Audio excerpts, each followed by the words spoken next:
কাকিমা তুমি কি করছো? এই তো দেখ না, আমি তালের ফুলুরি বানাবো, তাই সমস্ত কিছু জোগাড় করছি। ও, তালের ফুলুরি! আমার না অনেক দিন ধরে তালের ফুলুরি খেতে ইচ্ছা করছে। ও মা, তাই নাকি? তোর তালের ফুলুরি খেতে ইচ্ছা করছে? ঠিক আছে, বস, আমরা বানাচ্ছি, খেয়ে যাবি। কেন, তোর মা তালের ফুলুরি তোর বানিয়ে দেয় না? না, মা বলে অনেক ঝামেলা তালের ফুলুরি বানাতে, আমি পারবো না। একদম ঝামেলা নেই, তুই বস, দেখ আমি কিভাবে অল্প সময়ে বানিয়ে নিচ্ছি।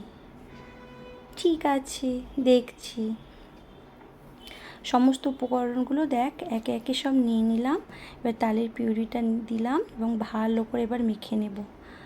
ওতে একটু খাবার সোডা দিয়ে দিয়েছি যাতে ফোলে ভালো। দেখ, সব মাখা হয়ে গেছে। এবার দেখ, কড়াইয়ে তেল গরম করে ফুলুরিগুলো ছেড়ে দিচ্ছি একে একে। এইভাবে সমস্ত ফুলুরিগুলো আমি ছেড়ে দেব। ছেড়ে দেওয়ার পরে ভালো করে উল্টে পাল্টে ভেজে নেব।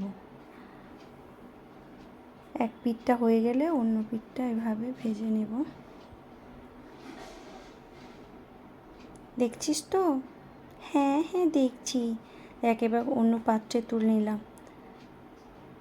এইভাবে সবগুলো তুলে নেব আর যা আছে সব ভাজবো এভাবে। অনেকক্ষণ বসে আছিস, খেয়ে দেখ কেমন হয়েছে।